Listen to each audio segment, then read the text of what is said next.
நம்ம சென்னை சில்க்ஸின் ஆடி blast, சேவிங்ஸும் blast, கலெக்ஷனும் blast. Karnataka அரசு ஒவ்வொரு ஆண்டும் தமிழ்நாட்டிற்கு உச்சநீதிமன்றம் அளித்த தீர்ப்பின்படி மாதாந்திர வாரியாக கர்நாடக அணையிலிருந்து காவிரியில் தண்ணீர் திறக்கப்பட வேண்டும். ஆனால் உச்சநீதிமன்றம் தீர்ப்பு வழங்கிய பிறகும் கர்நாடக அரசு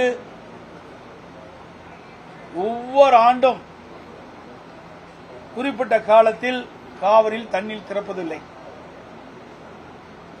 தமிழ்நாடு அரசு ஒவ்வொரு ஆண்டும் கர்நாடகத்திலே வாதாடி போராடித்தான் தண்ணீரை கர்நாடகத்திலிருந்து தண்ணீரை பெறக்கூடிய நிலை இருந்து வருகிறது. தற்போது புதிதாக கர்நாடகத்திலே முதலமைச்சராக பொறுப்பேற்றுள்ள முதலமைச்சர் அவர்கள் மேகதாதிலே அணை கட்டிய தீர வேண்டும் என்று பத்திரிகையிலும் ஊடகத்திலும் செய்தி வெளியிட்டுள்ளார்கள். இது வன்மையாக கண்டிக்கத்தக்கது. இது குறித்து நான் 31/7/2026 அன்று ஒரு தெளிவான அறிக்கையை நான் வெளியிட்டிருக்கின்றேன். மேகதாது காவிரியின் குறுக்கே மேகதாதில் அணை கட்டப்பட்டு விட்டால் டெல்டா மாவட்டம் பாலைவனமாகிவிடும். தமிழகத்தில் 20 மாவட்டத்திற்கு காவிரி நீர் குடிநீர் ஆதாரமாக விலகிக் கொண்டிருக்கின்றது. இப்படி இருக்கின்ற இந்த சூழ்நிலையில் கர்நாடகத்தில் புதிதாக பொறுப்பேற்றுள்ள முதலமைச்சர் அவர்கள் 2 மாநிலத்திற்கும் நல்லுறவுகளை சிதைக்கின்ற விதமாக இப்படி கருத்தை வெளியிடுவது கண்டனத்துக்குரியது. அதோடு இன்றைக்கு தமிழ்நாட்டில் புதிதாக அமைந்துள்ள தமிழக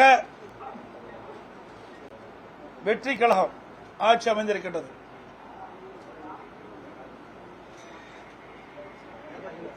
இந்த அரசு மேகதாதில் ஒரு தனி அரசின் தனி தீர்மானத்தை கொண்டு வந்தார்கள். அந்த அரசின் தனி தீர்மானத்தில்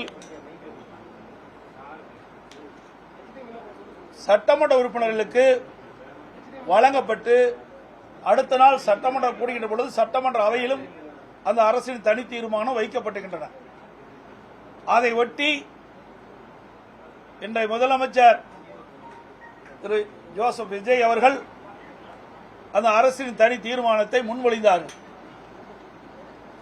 பிறகு அவருடைய கட்சியினர் வழிமொழிந்தார்கள். விவாதம் விடப்பட்டது. எதிர்வரிசையில் இருக்கின்ற கட்சி தலைவர்கள் அந்த விவாதத்திலே பங்கு பெற்று தன்னுடைய கருத்துக்களை தெரிவித்தோம். எதிர்க்கட்சி தலைவர் திரு உதயநிதி ஸ்டாலின் அவர்கள் பேசுகின்ற பொழுது ஒரு கருத்தை தெரிவித்தார். அந்த கருத்தின் அடிப்படையில் முதலமைச்சர் அவர்கள் தங்களுடைய பதிலுரையில் நடுவர் மன்றம் அமைக்கப்படுவது குறித்து கருத்தை தெரிவித்தார். இது தவறானது. ஏற்கனவே அரசின் தனி தீர்மானத்தில் எது முன்மொழியப்பட்டதோ அதைத்தான் அவர் பதிலுரையிலே தெரிவித்திருக்க வேண்டும். ஒரு திருத்தத்தை மேற்கொள்ள வேண்டும் என்றால் சட்டப்பேரவை விதி 104 கீழ் என்ன திருத்தம் மேற்கொள்ளப்படும் என்று அவை தலைவருடைய அனுமதி பெற்று அவையில் முன்மொழிய வேண்டும். பிறகு விவாதத்துக்கு எடுத்துக் கொள்ளப்பட வேண்டும், ஓட்டெடுப்பட வேண்டும். பிறகுதான் ஏற்கனவே அரசியல் தீர்மானத்தில் சேர்க்கப்பட வேண்டும். இதுதான் 104 சட்டப்பேரவை விதி 104 கீழ் தெரிவிக்கப்படுகிறது. இது குறித்து தான் நாங்கள் நீதிமன்றத்தில் வழக்கு தொடர்ந்திருக்கின்றோம். தற்போது நடுவர் மன்றம் தேவையற்றது. ஏனென்று சொன்னால் ஏற்கனவே 2018 ஆண்டு உச்சநீதிமன்றத்தில் காவிரி நதிநீர் பிரச்சனை குறித்து ஒரு தெளிவான தீர்ப்பை கொடுக்கப்பட்டு விட்டது. அதோடு பத்திரிகையிலும் ஊடகத்திலும் செய்தியில் வந்து கொண்டிருக்கின்றன. திரு கர்நாடக முதலமைச்சர் அவர்களும் செய்தி வெளியிட்டிருக்கின்றார். 5ஆம் தேதியோ அல்லது 3ஆம் தேதியோ அல்லது 5ஆம் தேதியோ தமிழக முதலமைச்சர், தமிழ்நாட்டுடைய முதலமைச்சர் திரு ஜோசப் விஜய் அவர்கள் கர்நாடக சென்று பெங்களூருக்கு சென்று அங்கு இருக்கின்ற முதலமைச்சரோடு பேச்சுவார்த்தை நடைபெறும் என்று பத்திரிகைகள் ஊடகங்களிலும் செய்தி வந்து கொண்டிருக்கிறது. இதை தவிர்க்கப்பட வேண்டும். இன்றைக்கு கர்நாடக முதலமைச்சர் தமிழ்நாட்டிலிருந்து வருகின்ற முதலமைச்சரை நாங்கள் வரவேற்போம், அவருக்கு உண்டான மரியாதையெல்லாம் கொடுப்போம். அதோடு தயாராக ஒரு ஹெலிகாப்டரை தயார் செய்து வைத்திருக்கின்றோம். அவர் அந்த ஹெலிகாப்டரில் ஏறி இன்றைக்கு கர்நாடகத்தை சுற்றி பார்க்க வேண்டும், அதற்கு பிறகு அவர் கருத்து சொல்ல வேண்டும் என்று அதில் தெரிவித்திருக்கின்றார். அப்படி என்றால் அவர் தண்ணீர் கொடுக்க மாட்டேன் என்பதுதான் பொருள். அது மட்டுமல்ல, காவிரி நீர் ஒழுங்காற்று குழு ஒரு உத்தரவை பிறப்பித்தது. தமிழ்நாட்டிற்கு 15 நாளுக்கு தினந்தோறும் 3500 டிஎம்சி தண்ணீர் கர்நாடக அணையிலிருந்து காவிரிக்கு தண்ணீர் திறந்துவிட வேண்டும் என்று உத்தரவு பிறப்பிக்கப்பட்டிருந்தது. நேற்றைய தினம் காவிரி மேலாண்மை ஆணையம் அதை உறுதிப்படுத்தியுள்ளது. ஆனால் இன்றைக்கு கர்நாடகத்தில் இருக்கின்ற முதலமைச்சர் மரியாதைக்குரிய திரு சிவக்குமார் அவர்கள் காவிரி மேலாண்மை ஆணைய உத்தரவை நாங்கள் நிறைவேற்றப்பட மாட்டோம் என்று ஒரு கருத்தை தெரிவித்துவில்லாமல் இது குறித்து கர்நாடகத்தில் இருக்கின்ற அனைத்து கட்சி தலைவருடைய கூட்டத்தை கூட்டி ஆலோசனை பெற்று அதற்கு பிறகுதான் முடிவு அறிவிக்கப்படும் என்று அறிவித்திருக்கின்றார். அதேபோல்தான் நான் ஏற்கனவே 31/7/2022 நான் ஒரு அறிக்கை வெளியிட்டேன். அப்பொழுதே நான் தெளிவுபடுத்தியிருக்கின்றேன். இன்றைக்கு மேகதாது பிரச்சனை என்பது ஒரு உணர்வுபூர்வமான பிரச்சனை. இந்த பிரச்சனை குறித்து தமிழ்நாட்டில் இருக்கின்ற அனைத்து கட்சி தலைவருடைய கூட்டத்தை கூட்டப்பட வேண்டும். அதோட தமிழ்நாட்டில் இருக்கின்ற டெல்டா மாவட்டத்தில் இருக்கின்ற முக்கிய விவசாய சங்கத்தினுடைய பிரதிநிதிகளை அழைத்து அவருடைய கருத்துக்களையும் கேட்டறிந்து பிறகு சட்டங்களோடு கலந்து பேசி இதற்கு ஒரு நல்ல தீர்வு காண வேண்டும் என்று வலியுறுத்தினோம். நான் சொன்ன கருத்தின் போலே பல்வேறு அரசியல் கட்சி தலைவர்களும் கருத்தை தெரிவித்திருக்கின்றார்கள். ஆனால் இதுவரை தமிழக முதலமைச்சர் வாய் திறந்து இதற்கு பதில் சொல்லவில்லை. இதுதான் தற்போது நிலைமை. ஆகவே இது உணர்வுபூர்வமான பிரச்சனை, இன்னைக்கு விவசாயியுடைய வாழ்வாதார பிரச்சனை என்பதை இந்த அரசு உணர வேண்டும். அதோடு 2026 சட்டமன்ற பொதுத் தேர்தலின் போது தமிழக வெற்றி கழகத்தின் சார்பாக இன்றைய முதலமைச்சர் அவர்கள் அவருடைய கட்சியினுடைய தேர்தல் அறிக்கையிலே குறிப்பிட்டிருந்தார்.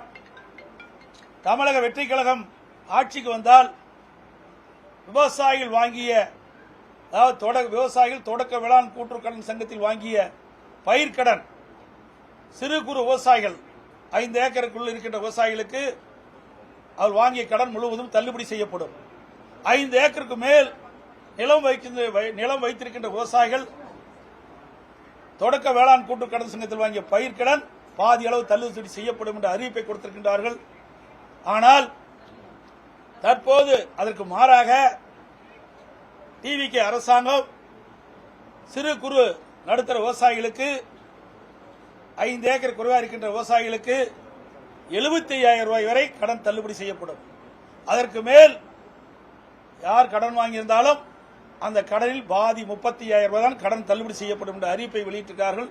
இந்த விவசாயிகள் மிகுந்த அதிர்ச்சிக்குள்ளாகி இன்றைக்கு தமிழ்நாட்டில் இருக்கின்ற பல்வேறு விவசாய சங்கங்களும் விவசாயிகளும் ஆங்காங்கே போராட்டத்தை நடத்தி கொண்டிருக்கின்றார்கள்.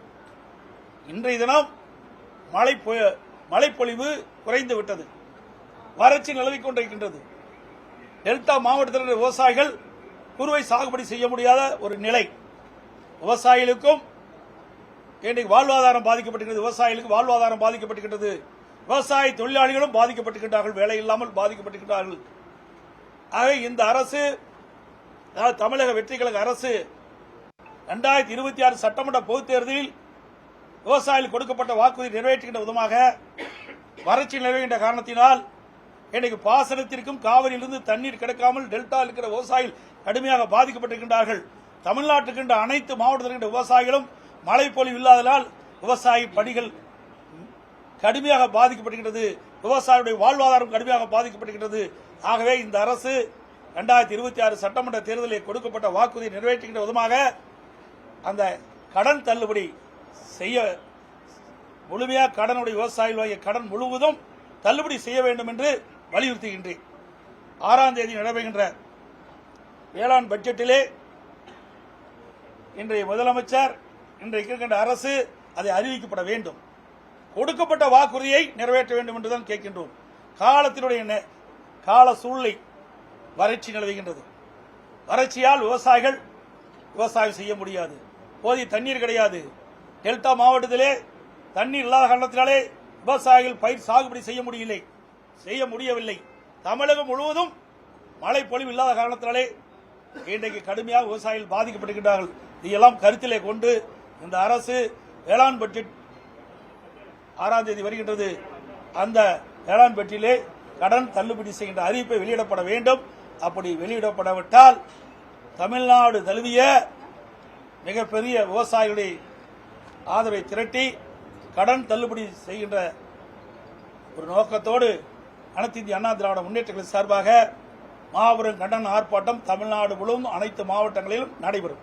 சார், இப்ப காவிரி மேலாண்மை விவகாரத்துல சிவகுமார் இப்ப ஆலோசனை மேற்கொண்டு இந்த 3500 கனஅடி 10 நாளைக்கு கொடுக்க முடியாதுங்கிற மாதிரி மேல்முறையீடு பண்றாங்க இந்த தீர்ப்பை அப்படின்னு சொல்லி எங்க மேல்முறையீடு செய்வாரு அவர் நீதிமன்றத்தில் காவிரி மேலாண்மை வாரியத்தில் காவிரி மேலாண்மை சொல்லிட்டு நேத்து காவிரி மேலாண்மை தெளிவுபடுத்தி விட்டது. காவிரி நீர் ஒழுங்காற்று குழு அறிவிக்கப்பட்டவாறு காவிரி மேலாண்மை ஆணையம் கர்நாடக அணையிலிருந்து கர்நாடக மாநிலத்தில் உள்ள அணையிலிருந்து 15 நாட்களுக்கு தினந்தோறும் 3500 கனஅடி தண்ணீர் திறந்து விட வேண்டும் என்று ஆணையம் தெளிவான உத்தரவை பிறப்பிக்கப்பட்டுள்ளது.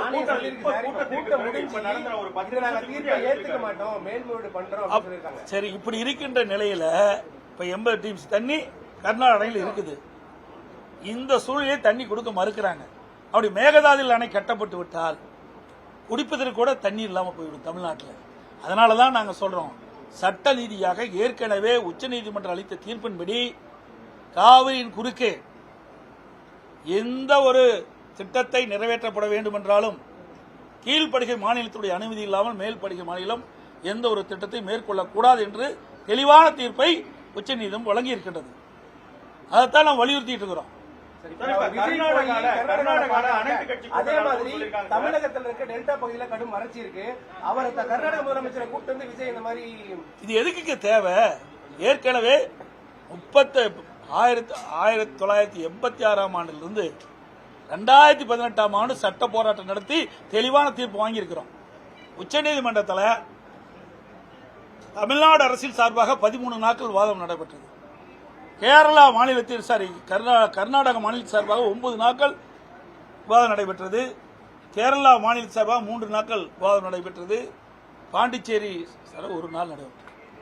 நடுவர் மன்ற தீர்ப்பின் ஒட்டி உச்சநீதிமன்றம் அழகான தீர்ப்பை கொடுக்கப்பட்டு விட்டது. இந்த தீர்ப்பு 15 ஆண்டுகளுக்கு செல்லும். அப்படி இருக்கின்ற பொழுது ஏன் மீண்டும் மீண்டும் இந்த பிரச்சனையை உருவாக்கி கொண்டு இருக்க வேண்டும்? இன்றைக்கு கர்நாடகத்தில் இருக்கின்ற யார் முதலமைச்சராக வந்தாலும் தமிழ்நாட்டிற்கு தண்ணீர் கொடுக்க மறுப்பது வன்மையாக கண்டிக்கத்தக்கது.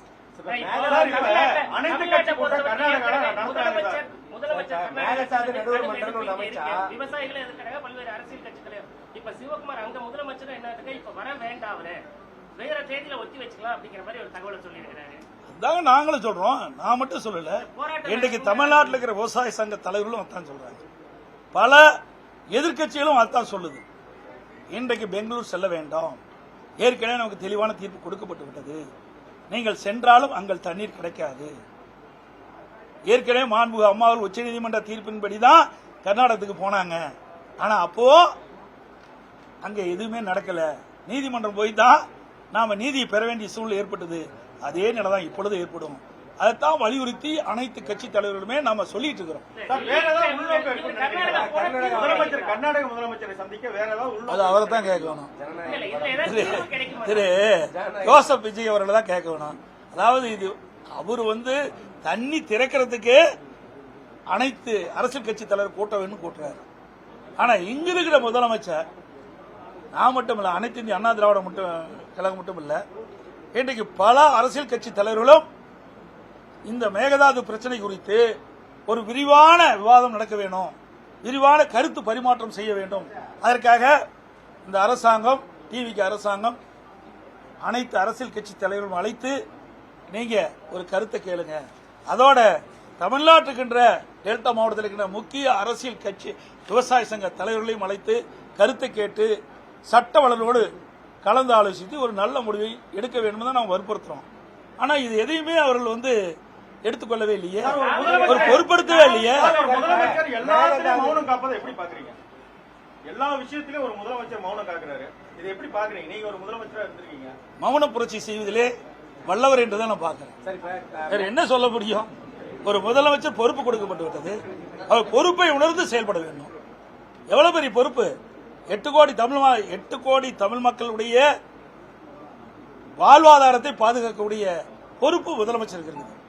ஒரு தமிழகத்தில் ஒரு பிரச்சனை வருகின்ற பொழுது, அது உணர்வுபூர்வமான பிரச்சனை வருகின்ற பொழுது, அது வறட்சி நிலவை கொண்டிருக்கின்ற பொழுது, இந்த மாதிரி பிரச்சனை வருகின்ற பொழுது உன்னிப்பாக கவனித்து பல அரசியல் கட்சி தலைவர்கள் சொல்கின்ற கருத்தை உள்வாங்கி அதற்கு ஏற்றவாறு இந்த அரசு செயல்பட்டா ஒரு நல்ல அரசு. ஆனா வேண்டாம் விதமா செயல்பட்டு கொண்டிருப்பது வருத்தம் அளிக்குது. பட்ஜெட் கூட்டத்தொடர்ல இது எந்த மாதிரியான எதிரொலிக்கும்? மேகதாது விவகாரமா இருக்கட்டும், விவசாயிகள் கடன் பிரச்சனையா இருக்கட்டும், பட்ஜெட் கூட்டத்தொடர்ல இப்ப நம்ம அதிமுக சார்பாவோ இல்ல பொறுத்திருந்து பாருங்கள் என்ன நடக்குன்னு பொறுத்திருந்து. இன்னும் சொல்ல போனா அமைச்சர்கள், அவங்க எம்எல்ஏக்கள், நிர்வாகிகள் மீது கூட பல குற்றச்சாட்டுகள் முன் வருது, அதுல கூட மௌனம் காக்குறாங்க. நான் ஏற்கனவே சொல்லிட்டேன், மௌன புரட்சி செஞ்சிட்டு இருக்காரு. நாங்க என்ன செய்யறது? அதாவது சட்டமன்றத்திலையும் பேசுறோம், அதுக்கும் பதில் சொல்ல மாட்டேங்கிறாரு. ஆனா அழகா அது முடிச்ச பிறகு பதில் சொல்லிக்கிட்ட பொழுது அவர் பதில் எப்படி சொல்றாரு உங்களுக்கு எல்லாத்துக்கும் தெரியும். அதுக்குள்ள நான் போக விரும்பல. ஆனா இதுக்கு முந்தி இருக்கின்ற முதலமைச்சர்கள் அனைவருமே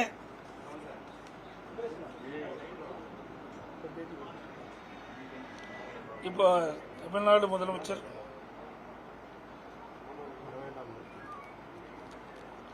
நீங்க சொன்ன மாதிரி இப்பதான் சொல்றாங்க, பார்த்துட்டு சொல்றாங்க, தமிழ்நாடு முதலமைச்சரை கர்நாடகத்துக்கு வர வேண்டாம் என்று அங்க இருக்கின்ற முதலமைச்சர் வலியுறுத்திட்டு இருக்காரு.